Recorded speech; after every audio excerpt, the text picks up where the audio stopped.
All right. Let's talk about 5.1. So we're moving forward, and chapter 5 is all about integration. So this is the last kind of big topic of calculus. You're going to spend probably about half of the semester in Calculus 2 talking about integration in more detail, but we're going to introduce it here in chapter 5. But yeah, the main topics in calculus are limits, derivatives, and integration. And we've spent a lot of time on derivatives. We introduced limits at the beginning of the class. So it's time to move on to the last kind of big topic. And integration has to do with the concept of area, trying to find the area of various objects. Of course, finding the area of like a square or a triangle or something is relatively easy. Mathematicians have known formulas for calculating those kinds of areas for long time, right? Millennia.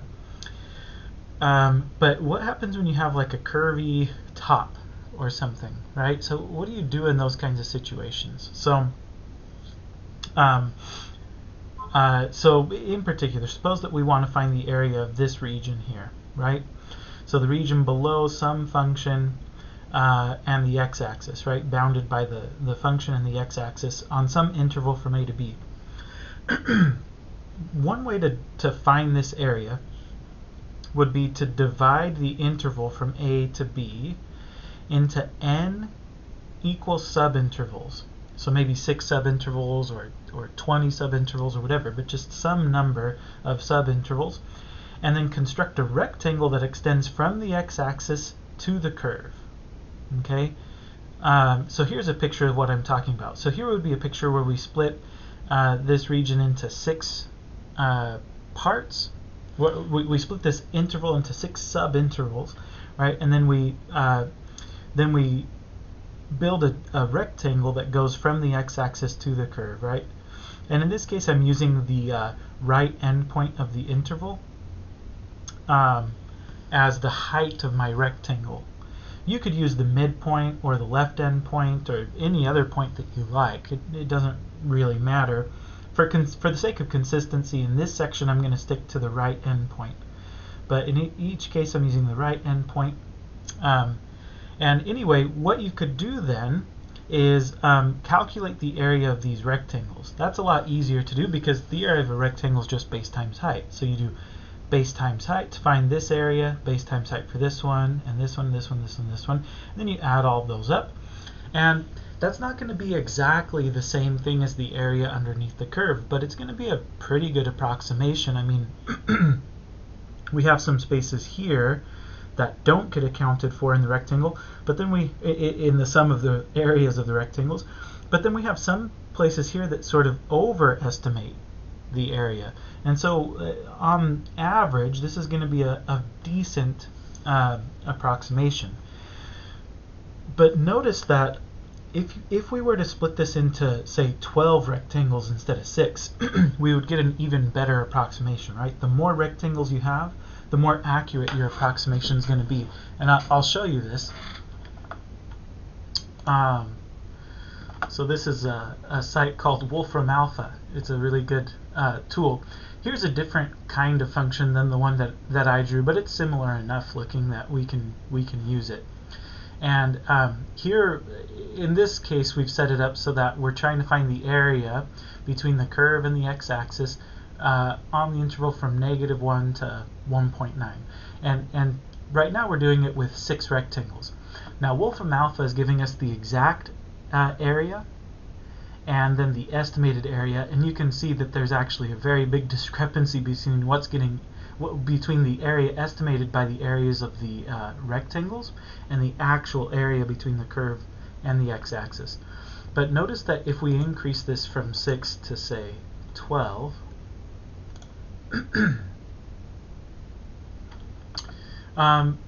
then visually it does look like a better approximation, and if you look at the numbers, the approximation did get better. Now what if we increased it even more to, say, 50 rectangles? Well, that's going to be an even better approximation, right? And sure enough, right, the estimated area is getting closer and closer to the actual area. I wonder if we use 100 rectangles. Okay, so now it's getting really close, right? If we use 1,000 rectangles, this might take it a while.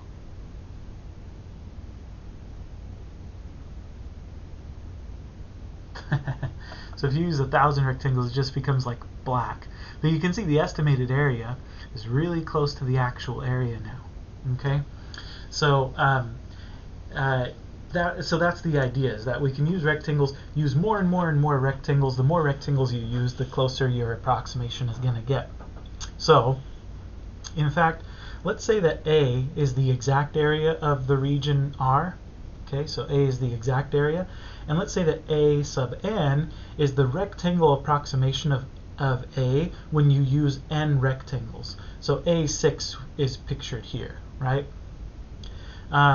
So A sub n is approximately equal to A, but more importantly, the limit as n approaches infinity of A sub n. So as the number of rectangles that you use increases in an unbounded way, as it increases and increases, the approximation is going to go to the exact value. Okay. So let's use that idea. I want to give you a couple of examples of estimating some areas using this rectangle method that I'm trying to describe. So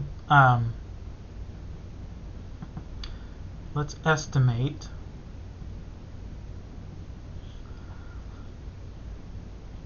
the area between f of x and the interval AB using the rectangle method. And then so we'll come up with a general formula for A sub n, and then let's give the exact values of A2, A5, and A10.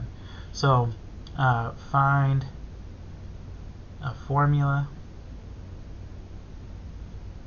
for AN, and then use it to give A2, A5, and A10. Okay. So let's do this. Let's do this for the function f of x equals x squared over the interval from 0 to 1.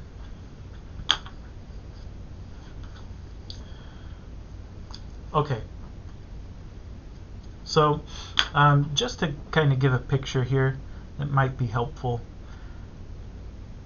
So x squared is a parabola, right? It looks something like this. And let's say that 1 is here. Okay, so then the area that we're looking for is this area. Right, this is the area that we're trying to find. And we're going to approximate it with rectangles. So the idea is, if we split this region up into n equal regions, right, then the first little split will occur at 1 over n, and the next one will happen at 2 over n, and the next one will happen at 3 over n, and so forth, right? So this kind of happens until we get to 1. And if we use the right endpoints of those rectangles as the height of the rectangle, oh, sorry, I meant to do this. So, right, so if we're doing this on and on and on, you know, eventually we'll get all the way here and have this kind of rectangle. Okay, so the idea is, let's see if we can come up with a formula for the total area of these rectangles. Now, in order to do that, notice that each of these rectangles has a width of 1 over n, right? From here to here is 1 over n.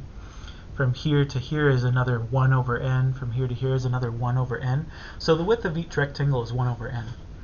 The height of each rectangle is the function value at this endpoint, right? So the height of this first rectangle is f of 1 over n, and the height of this second rectangle is f of 2 over n, and the height of this third rectangle is f of 3 over n, and so forth. Well, f of 1 over n would just be 1 over n squared, and f of 2 over n would just be 2 over n quantity squared, right? So the total area AN is going to be the height, actually let me use a square bracket here, so it's going to be the height of the first rectangle, 1 over n squared, okay, right? It's the function value, so we're plugging 1 over n into this function, so it's 1 over n squared. That's the height of the rectangle, and then the base of the rectangle is 1 over n, so that's the area of the first rectangle. The area of the second rectangle is going to be f of 2 over n, so that's going to be 2 over n squared, and the width of the rectangle is still 1 over n. And the height of the third rectangle is going to be f of 3 over n, so that's 3 over n quantity squared. And the width of the rectangle is still 1 over n, and so forth. This is going to happen until we get all the way to the last rectangle. Its height is going to be f of 1, which is just 1, right? And its width is going to be 1 over n, just like the rest of them. Okay. We can factor out a 1 over n, right? Notice that 1 over n is a factor on each of these things. So I'm just going to call this 1 over n times 1 over n squared plus 2 over n squared plus 3 over n squared, and so forth until we get to 1. All right, and that's that, right? So that's the formula for AN, right? That's going to give us the nth approximation.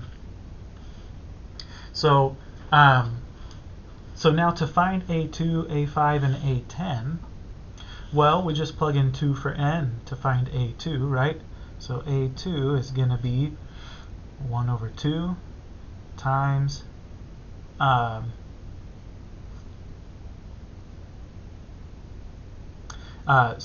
over 2 times 1 over 2 squared plus 2 over 2 squared, and then we would end there because notice that 2 over 2 is equal to 1. So we've reached the end of the road, I guess, right? And the other reason is because if we're using 2 rectangles, then here are the 2 rectangles. This is the first rectangle, this is the second one.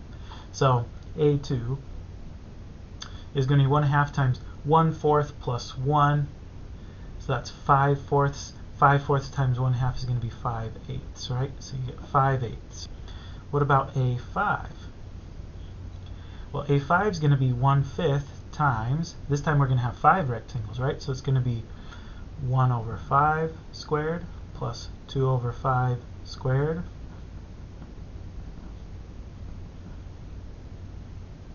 until we get to 1. And then we have 1, 2, 3, 4, 5 rectangles. For that one, I'm just going to plug this into my calculator and let's see what we get. So I'm going to have 1/5 times 1/5 squared plus 2/5 squared plus 3/5 squared plus 4/5 squared plus 5/5 squared is just 1.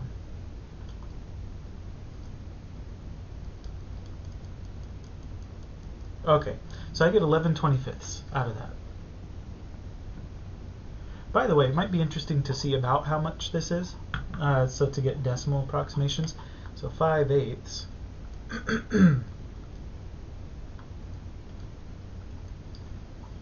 so 5/8 is 0.625.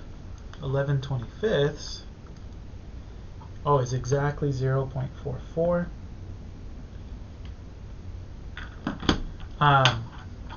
Okay, and then we can do this for A10. Oh goodness, do I want to do this for A10? I don't think I'm going to do it for A10. I think you get the idea, right? It would be 1/10 times 1/10 squared plus 2/10 squared plus 3/10 squared and so forth until we get up to 10/10, and that's where we would end, right? I'm not going to punch that into my calculator to see what I get, but what I will do is show you this same thing in Wolframalpha. So I'm gonna replace. By the way, so you can copy this and into your search engine, your favorite, or into your address bar, and then you can come to this page yourself if you want to do this, like on homework problems or whatever. But in this case, we're just estimating x squared over the interval from 0 to 1. And we're using right endpoints. You see, you can use right, left, midpoint, maximum or minimum, whatever. We'll use right endpoints. And we'll do this for A2. We want to do this using 2 rectangles. And yeah, it's coming up with 0.625 just like we did, right? The actual area it's telling us is 1/3, right? Which is interesting. That's using 2 rectangles. If we use 5, then we get 0.44 just like we thought. If we use 10 rectangles, then we get 0.385, so we're getting closer and closer. If we used 100 rectangles, well then it's really close, right? Really, really close. Okay, but anyway, so that was that one. Let me give you another example. So let's do the same thing this time for f of x equals 1 over x, so different function and different interval. Let's do this over the interval from 1 to 2.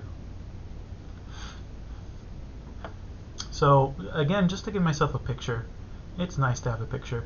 1 over x looks kind of like this, right? And we'll say, maybe 1 is here and 2 is there. So we're interested in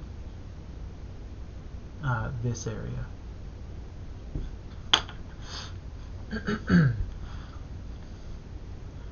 Okay, so if I'm going to split this into n equal parts, so the picture that I'm going to get basically is going to look something like this, right?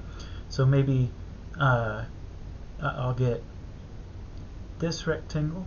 So this time I'm going to get underestimates, right? Then I'll have this rectangle, and this will keep happening, right? I don't want to fill it in completely because I just want to get a general formula for n. But if I'm splitting this into n parts, then this little part right here would be 1 plus 1 over n, right? So this would be 1 plus 1 over n, and this part would be 1 plus 2 over n. If I got common denominators and combined like terms, I guess this would be n plus 1 over n, and this would be n plus 2 over n, right? And so forth. So the height of this triangle then, the height of this rectangle is going to be f of n plus 1 over n. Well, that's 1 over n plus 1 over n is just n over n plus 1, right? So an is going to be, well, first of all, the width of each rectangle is 1 over n. I'm just going to go ahead and factor that out instead of writing it on each term. So it's going to be 1 over n times the height of each of these rectangles. So the first height is going to be 1 over n plus 1 over n. That's just n over n plus 1. The height of the second rectangle is going to be 1 over n plus 2 over n. Well, that's just n over n plus 2. Right? And so the height of the third one, you can bet, is going to be n over n plus 3. And so forth. Until we get where? Well, until we get to when x equals 2. And when x equals 2, this will be 1/2, right? So we're going to do this until we get to 1/2 and then stop. Okay, so there's the general formula.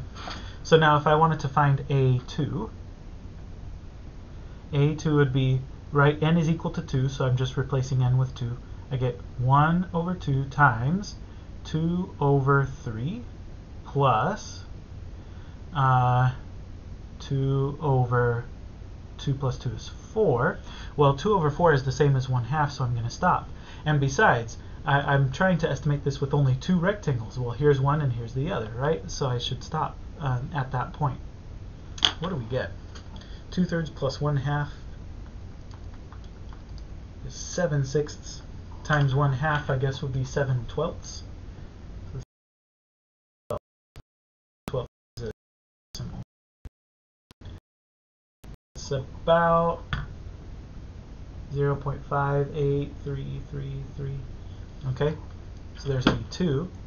A5 would be 1/5 times, remember I'm going to replace n with 5, so it's going to be 5 over 6 plus 5 over 7 plus 5 over 8 plus 5 over 9 plus 5 over 10. And by then I've got 5 rectangles, and besides that, 5/10 is the same as 1/2, so that's where I should stop. Let's see what this is. So it's 1/5 times 5/6 plus 5/7 plus 5/8 plus 5/9 plus 5/10. Okay, and if I punch that all into my calculator correctly, then that comes out to 1,627 over 2,520, which is approximately 0.645635. And then to do the rest, I would just go to Wolframalpha at this point. So this time the function that we're wanting to estimate is 1 over x. We're going from 1 to 2. And just to check our work from before, let's do this with 2 rectangles. And yeah, it's coming up with the same estimated area as what we got. Apparently the actual area is like 0.693147. That's good to know. If we change it to 5 rectangles, okay, that confirms what we got a second ago. If we change it to 10 rectangles, it's getting closer and closer to the actual area, right? If we did it with 100 rectangles, well, then it's really close. Okay. So that's that example. I wanted to say this stuff actually we'll talk about in the next section, so I crossed it out. But I wanted to say the following. So this, we'll call this like the rectangle method for approximating the area. Another way to do the same thing is to use what's called an antiderivative, and we'll talk about that more in the next section in 5.2. Okay, but the idea is this, right? So let's say that a of x is the area between f of x and the x-axis over the interval from a to x, right? Well, it turns out that a prime of x, so the derivative of the area, is equal to the original function that you were working with. And this is a fact, it's part of what's called the fundamental theorem of calculus. And that is a topic that we will talk about a lot in this chapter, right? The fundamental theorem of calculus. But it's something that's very surprising, and it ties together the derivative to this area problem in a very interesting and kind of unexpected way.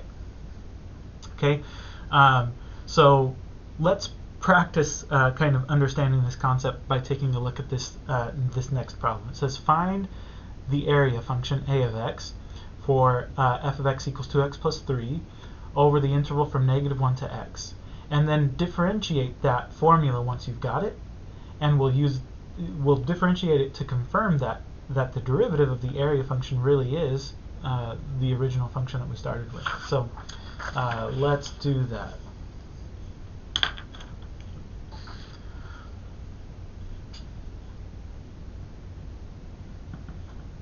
Okay, so I'm not going to rewrite the problem, but we had f of x equals 2x plus 3 over the interval from -1 to x. And we're not being asked to approximate the area with rectangles. We're being asked to we're being asked to find the actual formula for the actual area, which we can do in this case because this is not a curve, it's a straight line, which means we either get some kind of trapezoid or triangle or something that we know how to find the area of. So so let's get a little picture going so we know what we're dealing with. This has a y-intercept of 3. And we want to find the area from -1 to x for some value x. But we've got this y-intercept of 3. And then it has a slope of 2. So up 2 over 1 or down 2, left 1. Right? So it would kind of look like this. Alright, that's the function that we're dealing with. And let's just say that, you know, x is, I don't know, out here or something. So this is -1, and then x is some value out here. So then the area that we're interested in is this area. Well, that doesn't have a curvy top, right? We can find that area pretty easily. In fact, here's how I'm going to do it. I'm going to split it so that I've got a little rectangle down here, and then a triangle up here. Okay? So the area is going to be the area of the little rectangle, right, plus the area of this triangle piece. Okay? So let's see if we can find the area of the rectangle. So the area of this little rectangle is going to be the width of the rectangle. Okay, well that's just going to be x minus -1, right? So it's the width, x minus -1, times the height. What's the height of this rectangle? Well, the height of the rectangle is 1, right? So this has a height of 1. So there's the height of the rectangle. And then the area of the triangle is going to be 1/2 base times height. So the base is, again, this x, you know, minus -1. So it's 1/2 base times the height. What's the height? Well, the height of this triangle is the function value at x. That's just f of x, right? So the height of the triangle is, you know, 2x plus 3. Okay, so I'm going to simplify this mess. This is x plus 1 times 1. That's just x plus 1. Here we have x plus 1 times 2x plus 3. I'm going to go ahead and FOIL that out. I'm going to say this is 1/2 times x squared, or sorry, 2x squared, plus 3x plus 2x is 5x plus 3. Okay, x plus 1 plus x squared plus 5/2 x plus 3/2. And we can combine our like terms. We're going to have x squared. 2/2 plus 5/2 is 7/2 x.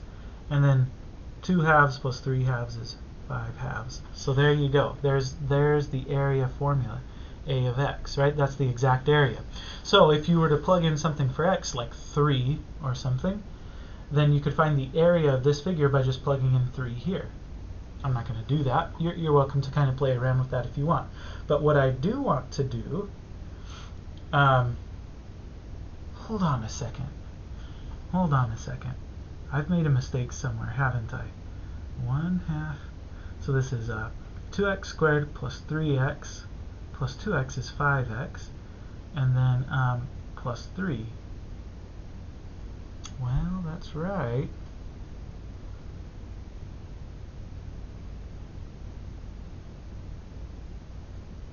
X plus 1, the height,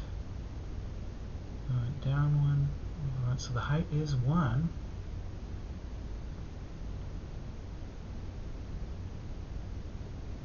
Oh. So the height of the triangle, okay, I apologize. To get from here to here is 2x plus 3. But that's not the height of the triangle, because the triangle starts at this point right there, right?